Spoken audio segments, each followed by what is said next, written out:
I'm not sure whether I should be proud or disturbed by the fact that I can perfectly emulate her. Whoa, what the fuck was that? Dude, something just ran past the screen.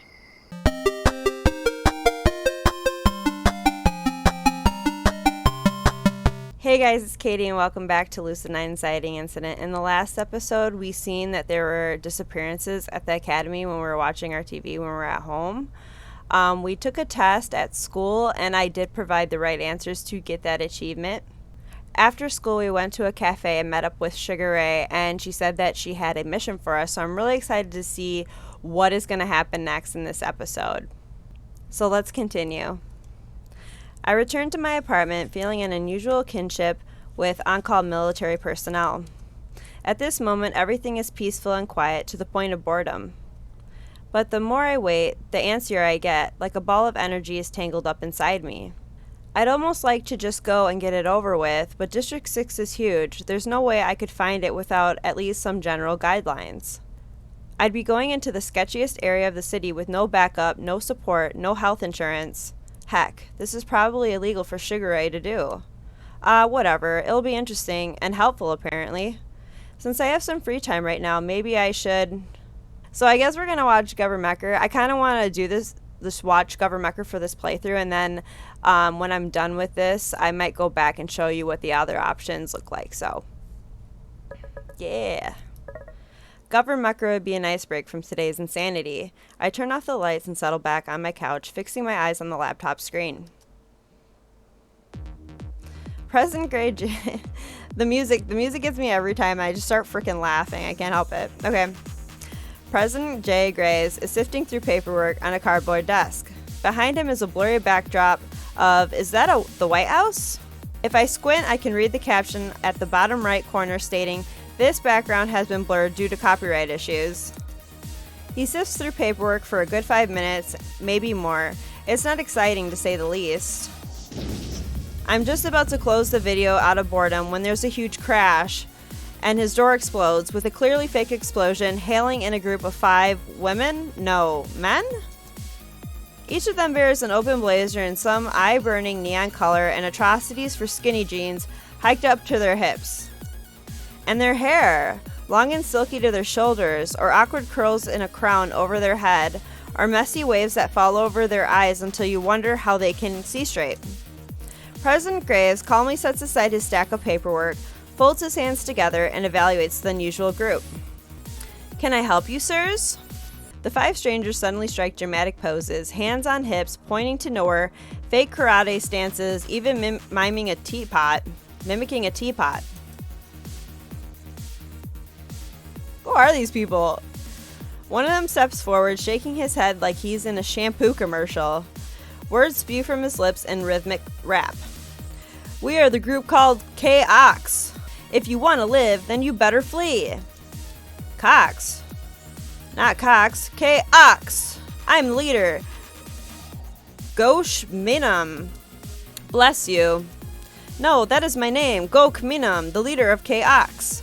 Suddenly, the other members leap in front of him, crouching to the ground in another dramatic pose. "The best band the world has got. Hit us with your bestest shot. Dazzling fan service. Plastic enhancers. And top-notch dancers." What the fuck? This is so freaking weird. I'm telling you. You're a K-pop boy band? Yes, we are a K-pop band, and we demand to tour Akirima to increase our loyal slaves, fan base. Certainly not. Akirimans are free peoples. I will not allow them to be bound to you. The members suddenly jump in synchronization, pounding into the ground in some neo-interpretive dance move. When they stand again, they're singing in jazzy 5-part harmony. "Oh baby, no you didn't. Nothing can stand in our way. Oh baby, gotta get with it."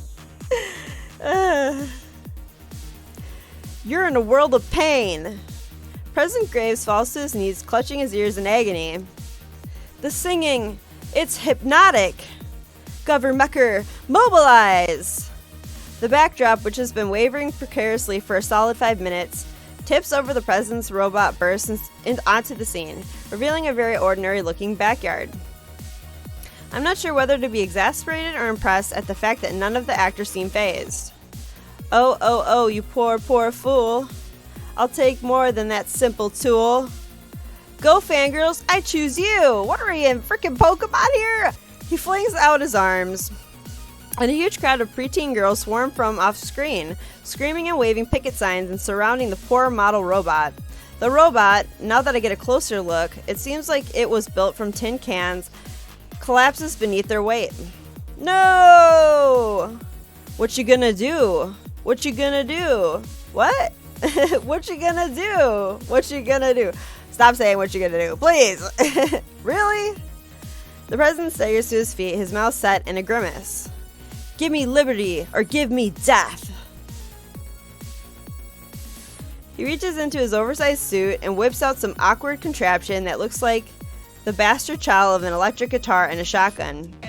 He slams down on the strings, shaking his hair back and forth, which would have been more impressive if it wasn't cropped so close to his skull.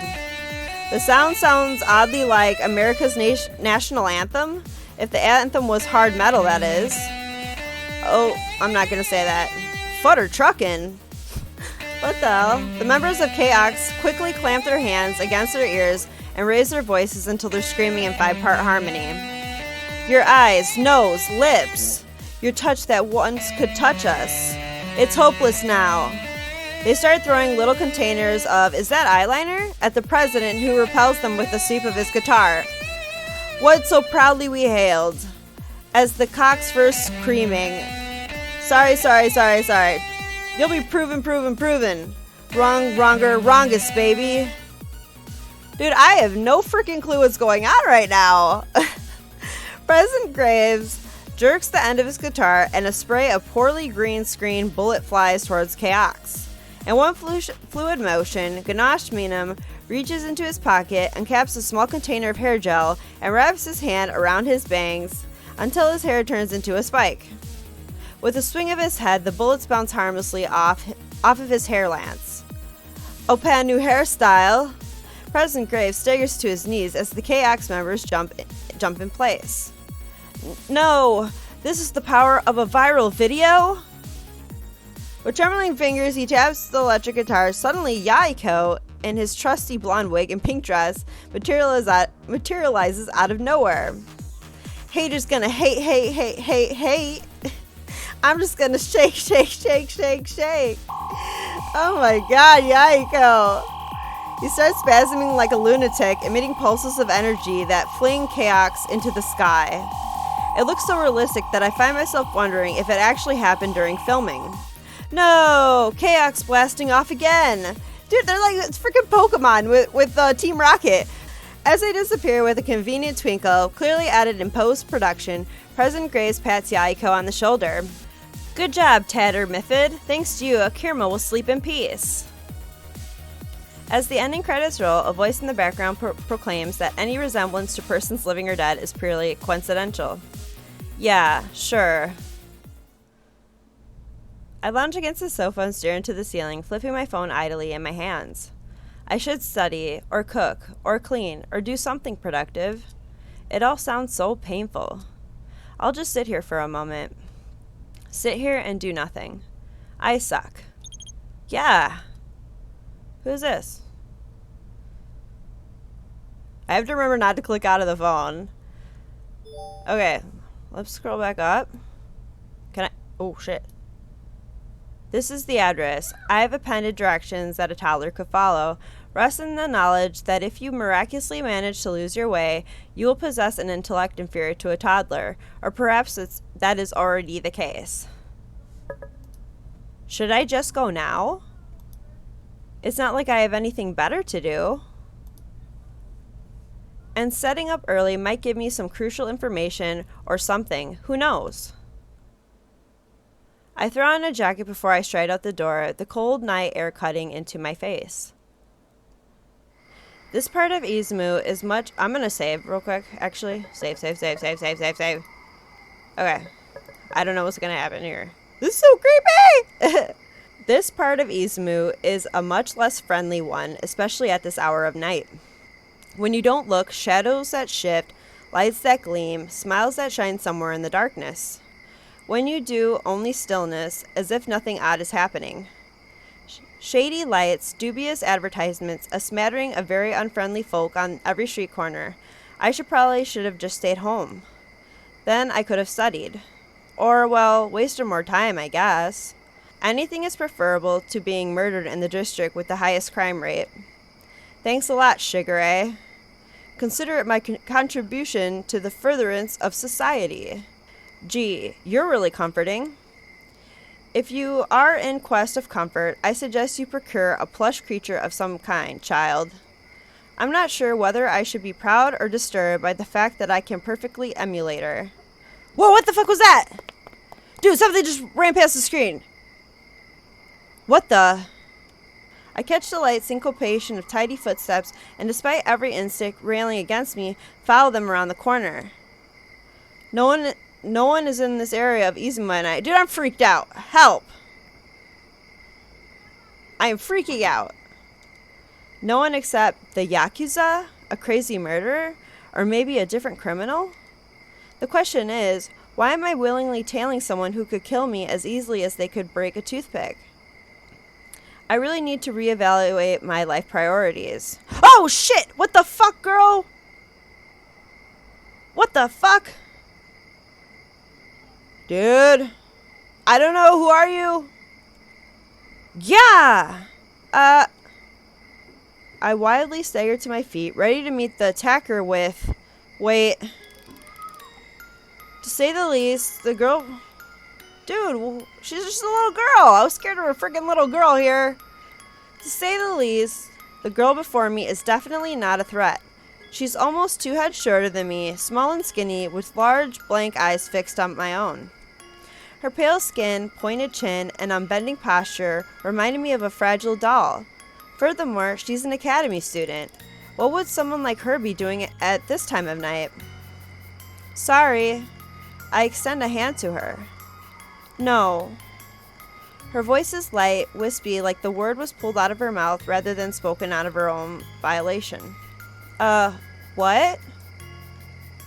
She only silently stares into the distance. Okay. Why isn't she saying anything?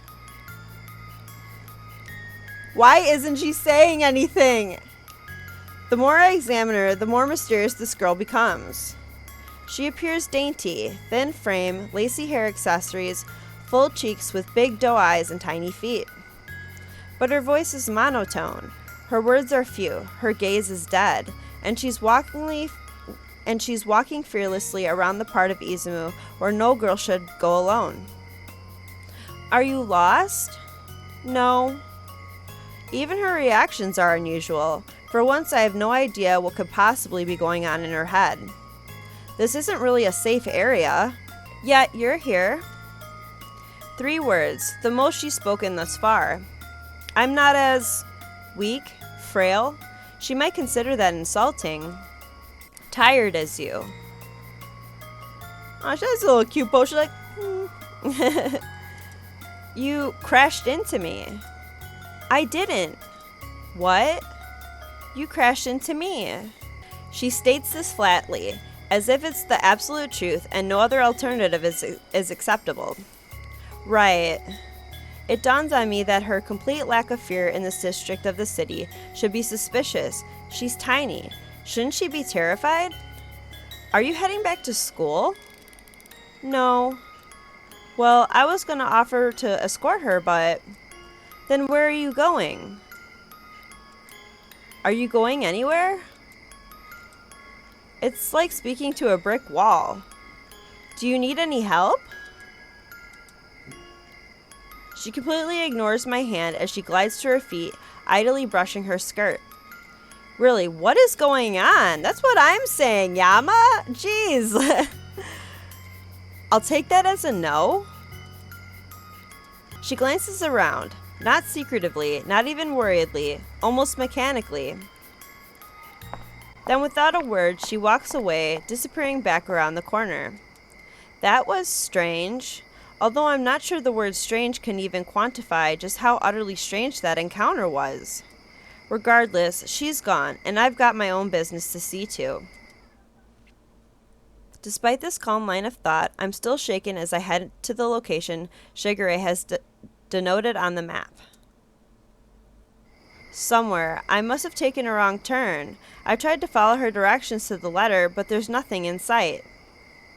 I shuffle closer to the shadows, peering out of my corner of safety into the road. Several shady figures are gathered around a trash bin, laughing raucously around smoldering cigarettes. Maybe I'm supposed to spy on them? No, I'm supposed to retrieve that file. Still, now I can see why Shigure sent me. Despite her competency at verbal abuse, she's small in stature and can easily be overpowered by any of these thugs.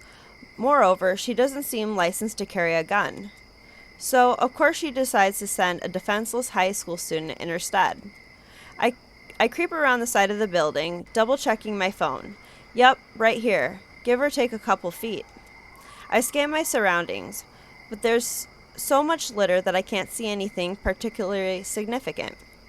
Maybe I should ask Shigure?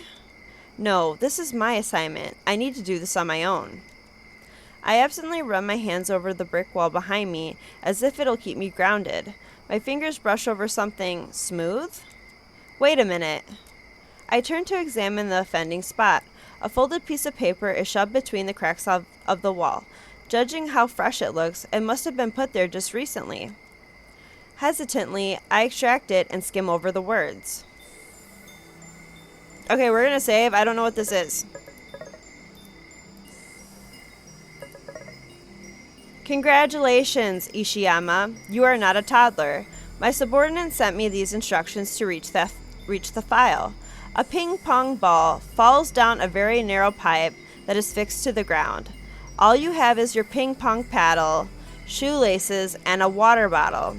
How do you retrieve it? He claims that the file is at the answer within half a block of your vicinity. A puzzle? Seriously? Oh shit, okay. Let's try to solve the puzzle. Let's see what happens. Well, I guess there's no getting around it. I have to solve this to find the file. Which object is the key to this puzzle? Okay. How do I retrieve it? Okay. I forget what the freaking question was. Hold on. Okay, I have a ping pong ball and I have to retrieve it. So what is the key word here? The paddle, the shoelaces, or the water bottle? I don't think I can retrieve it with a paddle, and I don't think I can retrieve it with shoelaces. Let's try the water bottle. Which part of the water bottle should I use? The lid, the body, or contents? The body? How would I retrieve it with the lid? The contents? Let's try that. Oh right, I could use the water in the bottle, which means I could just freeze the water, throw the bottle in the pipe, use force to push the ball out, pour the water down the pipe, or drink the water and urinate into the pipe. Okay, I think pouring the water down the pipe because I'm pretty sure the ball would float. So let's pick the second one. I could simply pour the water down the pipe, the ball would float to the surface, and I could easily pick it out. Seems like that's the answer. In that case, it looks like the answer is water. I take another look at Shigure's note. The file is at the answer within a half block of your vicinity. Does she mean that I have to look for a source of water? What does that even mean? Water's everywhere. The running faucets, the convenience store? No, wait. There's an old fountain on the other side of the building. I walk a short way down the road. Sure enough, another obtrusive note is stuck to the rim of the inactive fountain. Figures, another note. I'm beginning to wonder if I'll ever find the file at all. Okay, we're going to save again because let's just save. I guess save here because if I messed up the first answer, then, and you know, I don't know how many questions there are here for this puzzle. Congratulations, Ishiyama. You are not a kindergartner. This is the next set of instructions. A petri dish holds a colony of bacteria. Every minute, each bacterium divides into two. A scientist began the colony with a single bacterium at 12 p.m. At 12:33, the dish is half full. At what time will the dish be full? The hour of the answer is in the direction in which you must proceed to reach the file. Alright, let's think. Okay. Every minute, each bacterium divides into 2. Okay, he started the colony at 12 o'clock p.m. At 12:43, the dish is half full. So if every minute the bacterium divides into 2, if the dish is half full at 12:43, every minute each bacterium divides into 2. So at 12:44, it has to be full, right? Let's try that. She's enjoying this, I swear. Well, either way, it looks like I have to solve this puzzle too. Thanks a lot, Shigure. Dish is full at what time format? Let's see, we said, I want to say 12:44. Right. Okay, cool, I got it. If every bacterium divides into 2 per minute, then it doesn't matter what time the colony was started. All that matters is that 12:43, the dish was half full. Exactly, that's what I was thinking. Okay.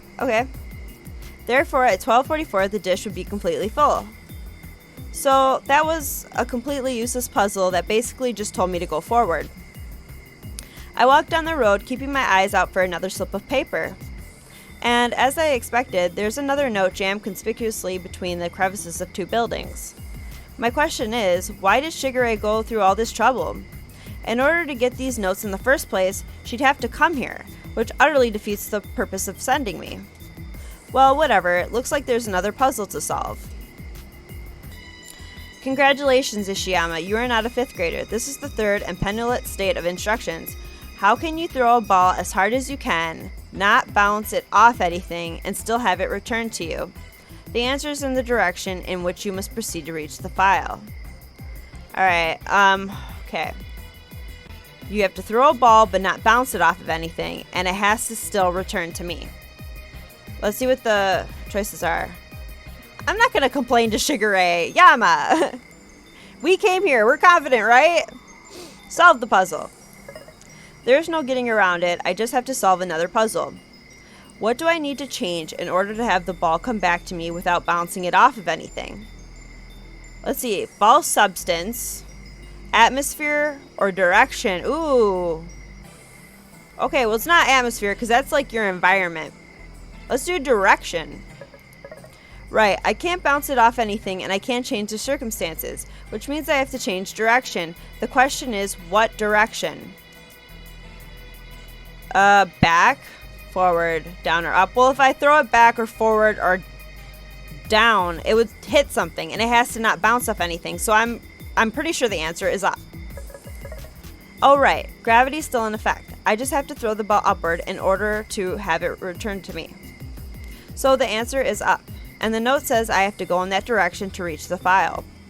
I locate a rickety 2-story building next to the canal. Guess that's where I'm supposed to go. I trudge up the stairs, enveloped in darkness. My only comfort is the light that comes from my phone. Eventually, I come into a creepy storage room that's filled with all sorts of ominous shapes. I jerk backward as a dark shape bolts across the floor, but it's just a rat scurrying by. Whew! Jesus Christ. Shigure's doing this on purpose, isn't she? I swivel around the obstacles, keeping my eyes peeled for another telling corner of white. Suddenly, a silhouette wavers in front of my face. A spider. Of all things, spiders. What if it poisons me? Sinks its rabbit teeth into my jugular vein. Stabs its awful spindly limb straight through my heart. Grows to the size of... Okay, now I'm just being stupid, right? Then it teasingly waves its odious, twisted little leg, nearly catching me on the nose. I instinctively stagger backwards, flailing my hands before my face. My back slams into a hard, stony shape. I whip around, examining it fearfully. It's just a statuette of a horse plastered with a note. Finally! Hands still shaking, I seize the note and pursue its contents. The sooner I can get out of here, the better. Congratulations, Ishiyama. You are not a middle schooler. This is the final set of instructions. A rich man tells his 2 sons to race their horses to a distant city to see who will inherit his fortune. The one whose horse is slower wins. After wandering aimlessly for days, the brothers ask a wise man for guidance. Upon receiving the advice, they jump on the horses and race to the city as fast as they can. What did the wise man say to them? The answer will show you where the file is located. Dude, I have no clue for this one, dude. I'm not good with riddles. Okay, Okay. So after they ask advice from the wise man, they get back on their horses and they race back as fast as they can. Dude, I don't know. The final set of instructions, I'm almost done.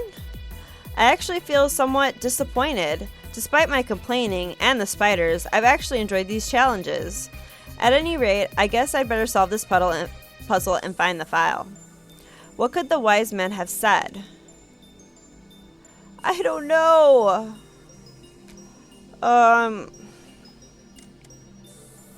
Ride faster.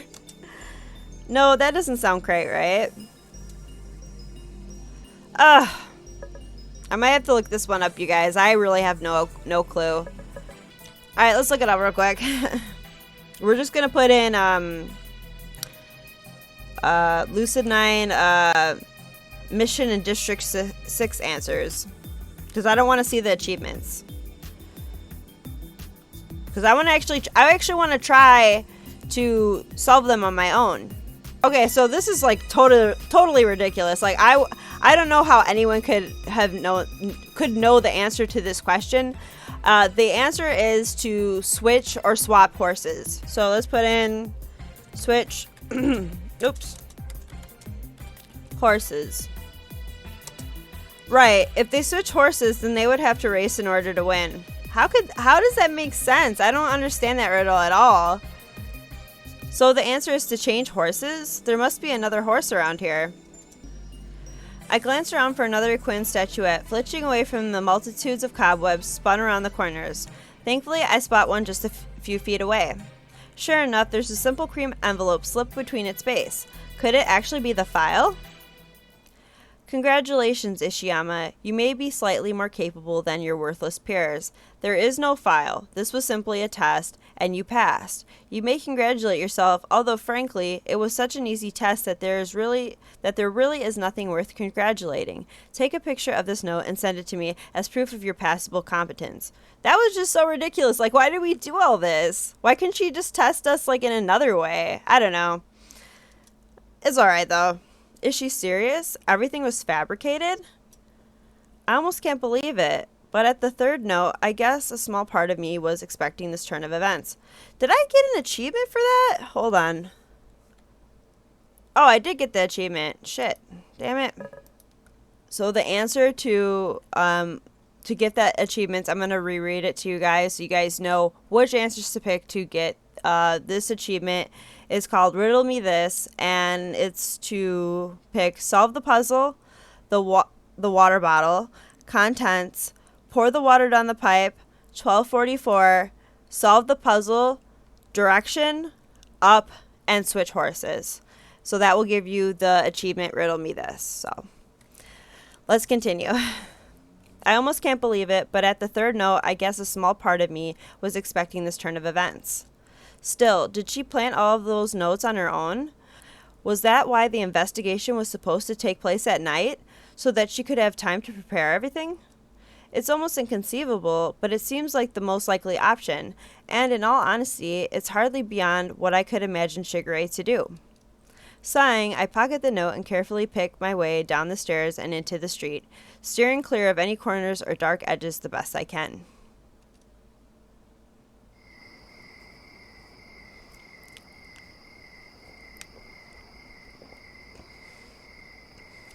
Once I'm under some light, I can breathe a little easier. I take a quick snapshot of the note and send it to Shigure without comment. She doesn't respond immediately, which probably means that she received it. With that, I stick to the shadows as I return to my apartment. It's time to get some rest.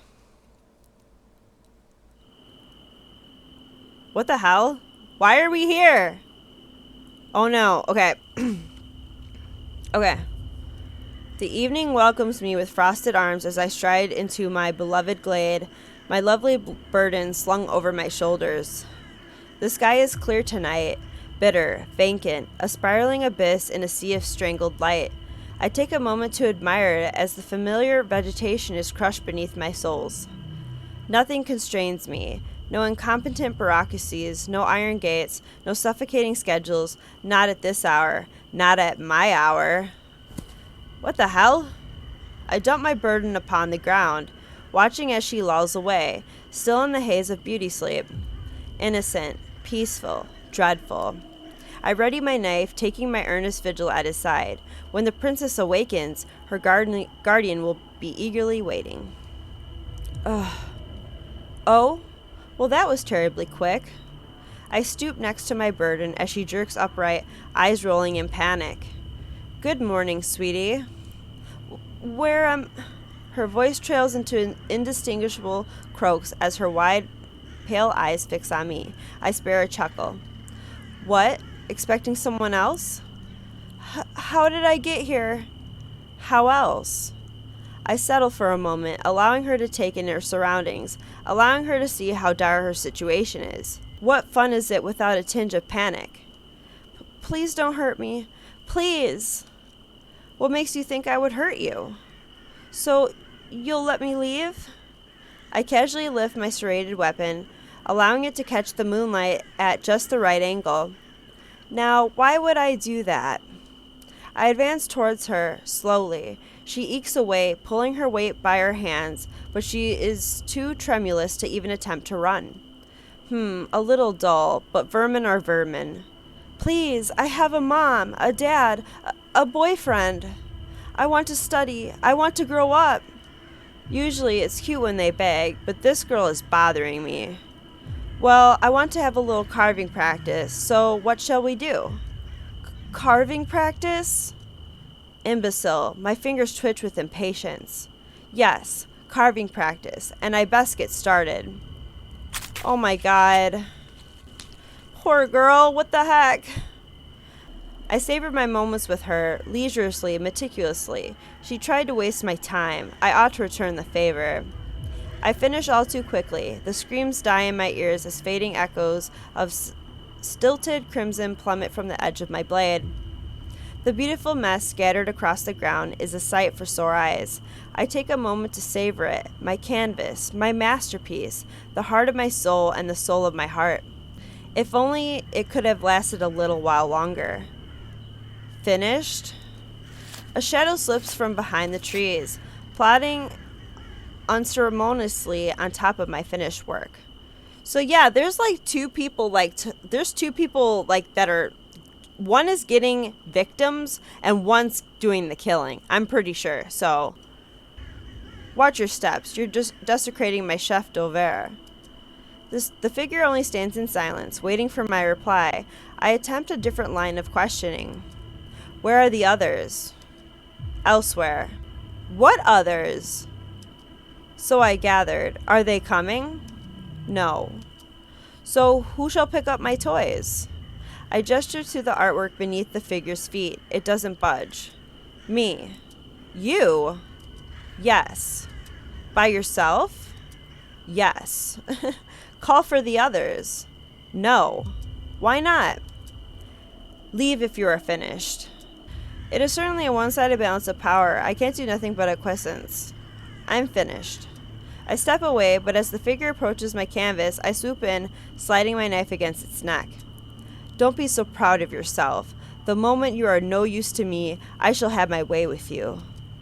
It only stares unblinkingly at me, unfazed. Not finished? Equal parts disgusted and perturbed, I withdraw my weapon. I'm finished. Finished with you, too. I turn to the brighter horizon, striding away without a backwards glance. Okay. When I arrive at school, still bleary-eyed from the nighttime excursions, I'm greeted with an unusual sight. A group of students, primarily female, are huddled around the post. As I edge closer, I manage to listen in. Your fault! She was wrong about you, and now she's gone. What did you do with her, you freak? Where is she? Tell me where she is, please. Answer him. How could you do this to us? Suddenly, Rue blazes by me right into the center of the group, which bounces backward in shock. I'm barely able to catch a glimpse of her face through the mass of heads. What are you guys doing? Out of the way, Rue. This has nothing to do with you. No, I'm tired of this. You've been picking on her since school started, and you don't even have a good reason. Good reason? Talk to Shoji. He's our good reason. The group shuffles apart, granting me some space. It's that girl. What's happening? Okay. I finally managed to see the cause of the problem. A slight figure crouched against the gate with an empty look and... Wait, isn't this the same girl that I met yesterday? Well, Shoji? She's been missing for 2 days, and no one can find her. Didn't go home. Didn't answer calls or texts. It's just like she disappeared. Disappeared, just like the rumors said. You guys do remember who started the rumors, right? Look, Rue, this would make the 3rd disappearance. Haven't you been watching the news? Yeah, this is the 3rd time that an academy student's vanished off the face of the planet. And coincidentally, right after talking with Airi. Technically, Midori disappeared before school started. Yeah, just like 2 days before. Why are you so stubborn? Airi's guilty. Why are you so stubborn? Maybe she's not. You clearly don't understand how people work. No wonder you don't have any friends. Rue's face closes in hurt, and a raw fury pang of rage courses through my body. I storm to her side, unceremoniously shoving away anyone in my path. Yama? Oh, you. Who's this? Your boyfriend? My anger briefly sojourns into panic, but I shove it away. You're all disgusting. Picking on someone just because she's not like you. Hey, you don't even know the context. Butt out. And oh, let me guess, you know everything?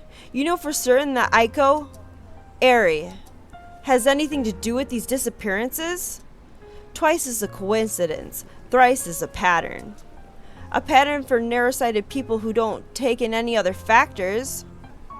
Are you stupid? There aren't any other patterns. The police said so themselves. Oh, and they told you this directly? It was on the news, moron. And it's not like the news has ever twisted the facts or told us anything but the honest truth. You wouldn't be acting so high and mighty if you knew how important Akane is. You wouldn't be acting so prejudiced if you had a brain. Words are spilling out of my mouth before I even consciously think of them. My whole body thrums with cold, frozen hatred. Weird. Freak. Don't want to play with you. I'm not letting anyone else go through that. Not Rue. Not Airi. You think we're being rude to Airi? You're being rude to Shoji. Yeah, she was the love of Shoji's life.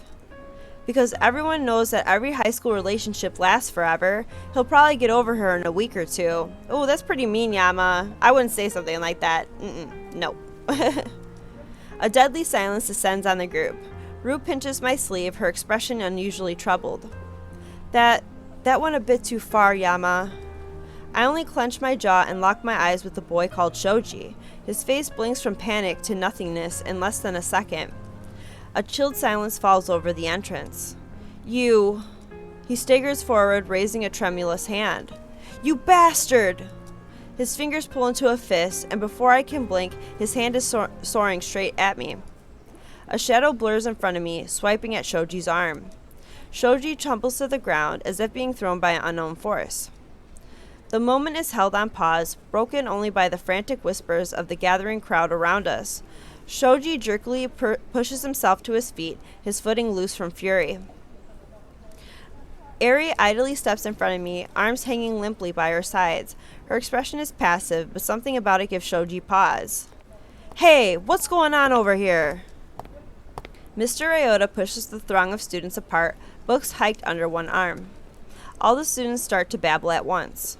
Mr. Ryota, Akane's been absent for 2 days. Can't contact her. This guy's provoked Shoji into a fight. Mr. Ryota waves his hand for silence, an unusually stern expression on his face. Shoji, are you hurt? No, sir. Good. Rue? Yes, Mr. Ryota? Meet me during lunch. You too, Noriko. Yes, Mr. Ryota. Both of you will give me your account on what just happened. I'll make a judgment after I've heard both stories. Understood? Sullen silence meets his inquiry. He only sighs. Accusations are for children. You guys know that, right? If you're going to claim something, use evidence. If you're going to fight, make sure you have the right reason. Dismissed. He waves his hands to scatter us off to class. Geez, that got really intense. Really serious. I mean, there are disappearances happening at the academy, and it seems like it was his girlfriend that disappeared. We head to the classroom in silence, splitting ways at the staircase. I notice that Rue keeps close to Airi, stubbornly meeting the gaze of any gawkers en route. Well, looks like I'm going to get in trouble. Surprise, surprise. I probably shouldn't have interfered with that situation. I probably should have stayed out of it. Usually I do. I know that high school is basically just a cesspool of idiocy, and it's best to keep out of it. No, not even high school life in general. But seeing that girl there, hedged in by such a large group of students, being accused with nothing to defend herself, and seeing Rue leap to her defense, just like she did for me 10 years ago, well, I guess it brought out something that surprised even myself. If anyone has a right to suspect that girl, it should be me.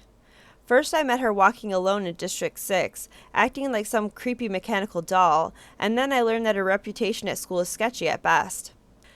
That's suspicious even by my standards, and I'm friends with Yaiko. But it's possible that everything is a misunderstanding. It's possible that she really just wants friends, that she's a normal person inside, that she just had a difficult time conveying her thoughts. I understand that feeling. I understand it more than anyone else. What was that? Did something flash in front of my screen again?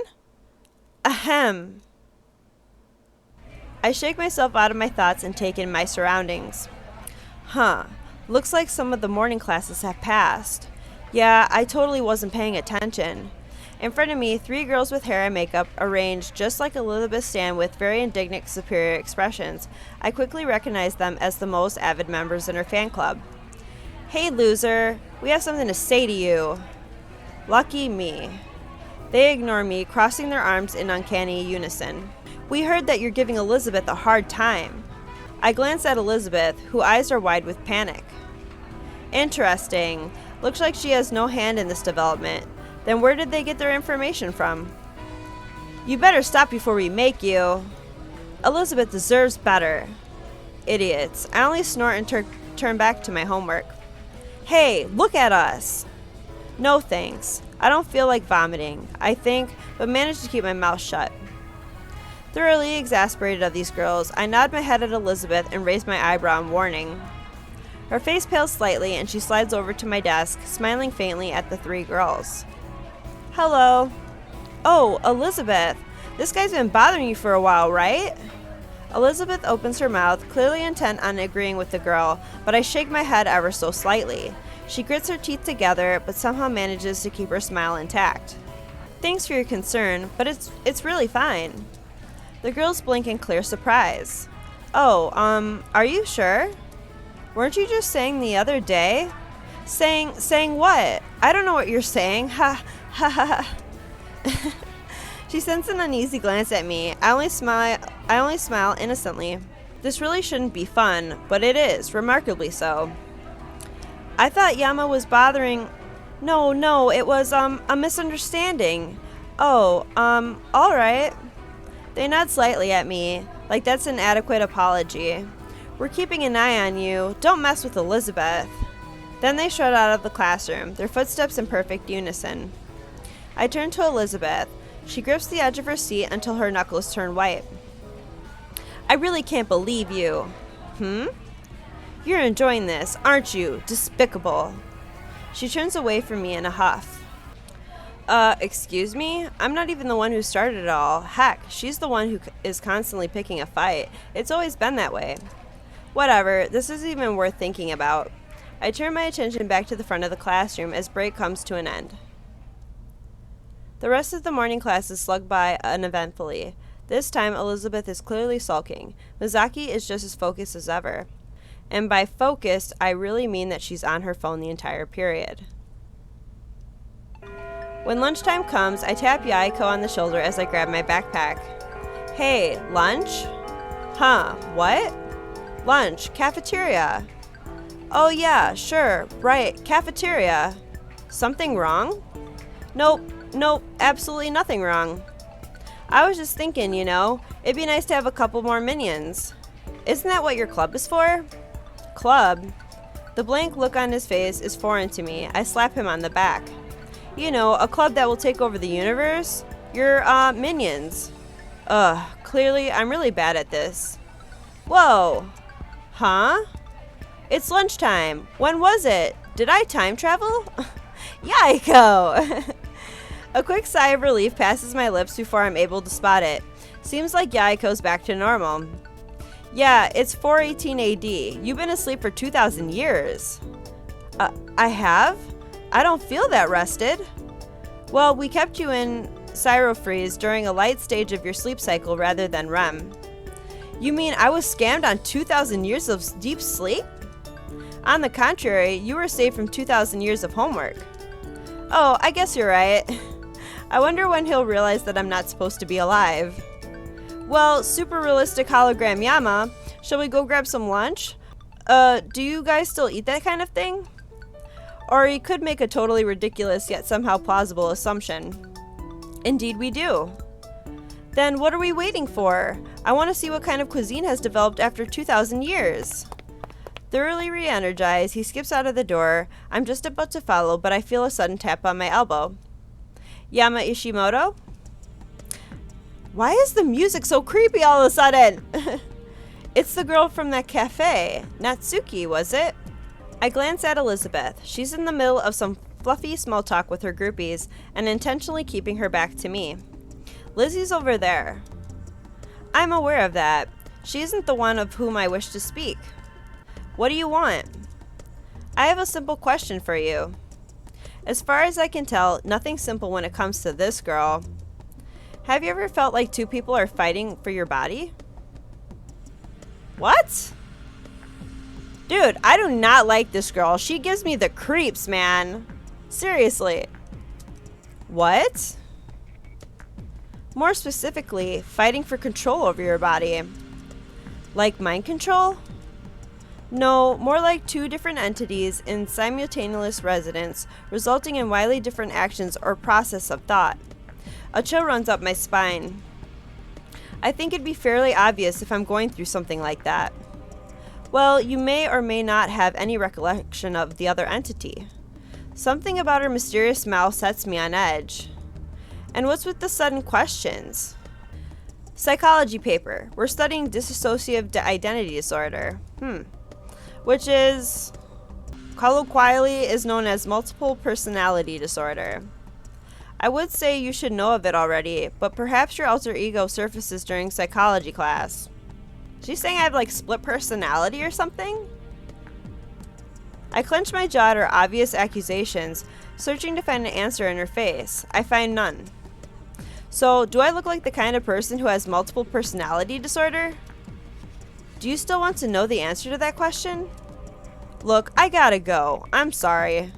Try asking Elizabeth. She's the one who rapidly switches between being nice and being a pain in the ass.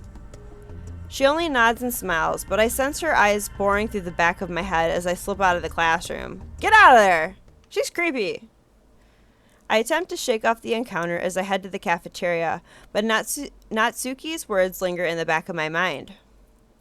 Thankfully, when I arrive, Yaiko immediately waves me over, face cheerily shining. Have a seat, my loyal minion. Today's special is baby back ribs. I can see that from your plate. You can divine stuff from my plate? Look into my love life fortune? He's acting awfully normal. Did he already forget that he's supposed to be 2,000 years into the future? Just eat. Well, I suppose I'll let it slide this time, but a master's supposed to command his minions, not the other way around. Exactly. What? Nothing. I glance around the cafeteria as I start on my own plate. I recognize quite a few faces. Natsuki and Elizabeth surrounded by groupies. Masato and a few track members. Akira and a few drama club members. Rue's absent, probably speaking to Mr. Iota on my behalf. Mizaki too, though I rarely see her around outside of class. And in the corner, eating alone, is Airi. She seems to be satisfying herself with her own plate of ribs. Something about the picture looks empty, lonely. Say, that gives me an idea. So, how has it been with the ladies? Need you even ask? Fantabulous, of course. Would you mind teaching this humble servant your ways? I thought you'd never ask, but why now? I try to wave off his question by gesturing in Airi's direction. So, how about her? Oh, someone's caught your eye, have they? His eyes flicker in Airi's direction. I expect him to coo about how adorable she is, how lovely her hair is, how perfect her nose or chin or whatever is, but he only pauses, his brow furrowed in confusion. Huh? What is it? She looks kind of familiar. Like, really familiar. Ordinarily, I think that he's crafting a pickup line, but his bewilderment seems genuine. Where'd you see her? I have no clue. Eventually, he just shrugs us off with an easygoing grin. Well, my good minion, we shouldn't be wasting time. Watch and learn from the great master. Well, guess it's not important. As always, it would be an honor to see your spectacular techniques. I know, right? You should be grateful I'm not making you pay tuition for such enlightening lessons. Well, they're certainly enlightening, but probably not in the way he's thinking. I bet that the number of girls you seduce is uncountable. You got that right. Well, technically, 0 is uncountable. First lesson, my dear apprentice. Never waste time. Are they eating? Great. Depressed and withdrawn? Fantastic. Saying that they want to be alone? Perfect. Yiko! What the hell? Oh my god, this guy needs some help. Love waits for nobody, Yama. Remember that. I can't help but chuckle at just how terrible his advice is. By any chance, have you gotten slapped? Oh yeah, all the time. Why is he saying that like it's a badge of honor? You see, invoking a strong reaction means that you touched the young lady's heart. The line between love and hate is thinner than the line between love and apathy. That's why the most important thing is to make a big impression. That's unusually perceptive. On that note, we're wasting time. There's an adorable lass to seduce. What? Image Yaiko not found? What the hell's going on with my game? Hello? Yaiko promptly skips over to Airi, eyebrows raised in flirtatious attack. There he is. What the hell? Where'd you go, Yaiko? Come back. Hey, how does it feel to be the most beautiful girl in the room? Looks like the Akari is already hitting hard. How will his opponent respond? It's not very effective. Can I see your uniform tag? I gotta see if you're made in heaven. A spectacular hit. How will the last dodge out of this one? China. Huh? The uniforms are made in China. Akari staggers back from the fatal counter. Well, it seems that he's in a state of shock. The last seizes this opportunity for an offensive maneuver. Your food. What? Will you eat it? Hey, what are you doing to my ribs? It's a critical hit. The last bold move has paralyzed Akari. You're gonna get fat if you eat so much. Yaiko! Do not say that to girls! What the heck? I'm 102 pounds. She's like underweight. Jesus. You're what? But you can't be that short. 5 feet 2 inches. It's super effective. Akari is silenced. The lass spends her free turns munching at her newly acquired meal. It's sort of adorable, like a baby hamster munching at...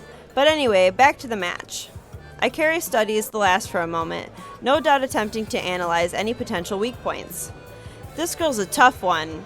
Usually I don't allow things like this, but Yama, why don't you give it a shot? Nah, I'm just the commentator of this battle. What? Nothing. Thankfully, Akari decides to switch his attention from the lowly commentator back to his original target. Why aren't you responding? You should be honored that someone like me is paying attention to someone like you. Yaiko! Stop that!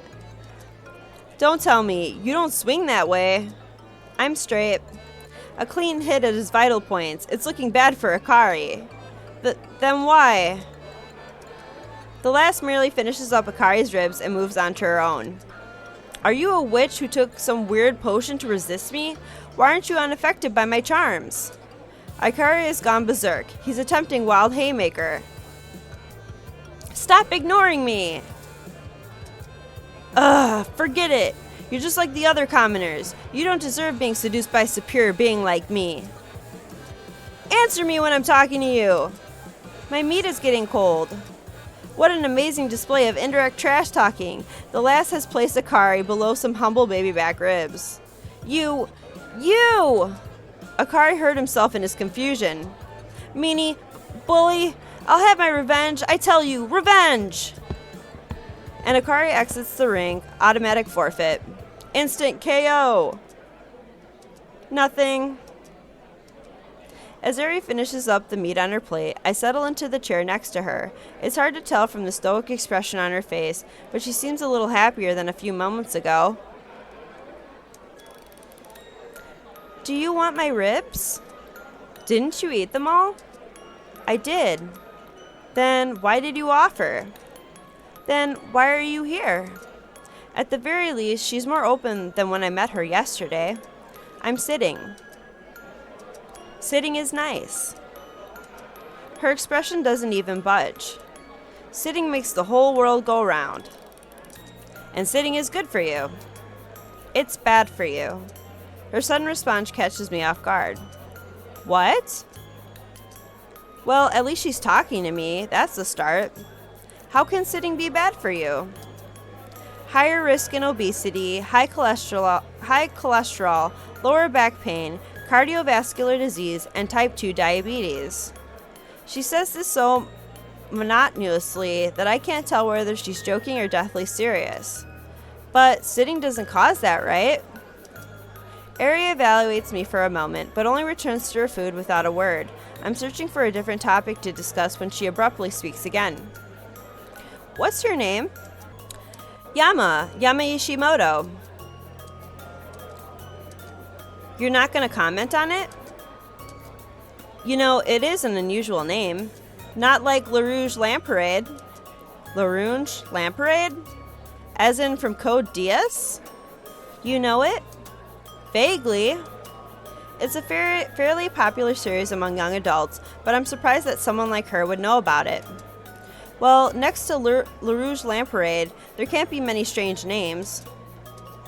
Airi reaches into her backpack and begins to munch on a peach. She's so cute. For a moment, I pick at my ribs in silence, but she speaks again. What is your Dias? My what? Dias, special power. I'm not sure where she's going with this, but I guess I might as well follow her. My special power is creating sardines out of thin air. Canned or fresh? She doesn't seem fazed in the slightest. Both? So freshly canned? I guess. Make some now. Sardines? Of the many weird situations I've encountered over the course of my short life, this might just take the top. She's joking, right? Sure. I flourish my hand and tap the table. There, sardines. That's a table. What was she expecting to see? Actual spontaneous materializations of freshly canned sardines? You know, I can't actually make sardines out of thin air, right? You said you could. Either she's better at trolling than I am, or she really wasn't joking. I wasn't serious. Then why did you say it? I'm too baffled by her thought process to make an intelligible reply. Thankfully, Airi only returns to nibbling on her peach, as if she'd never asked the question. The awkward silence is punctuated by the signature school bell, an opportunity that I take with gratitude. Well, see you. She blinks widely at me. My name is Airi Higura. Oh, okay. That was abrupt. I didn't tell you before. She suddenly stands, picks up her tray, and strides to the opposite side of the cafeteria to dump her dishes. Well, that was random. What an eccentric girl.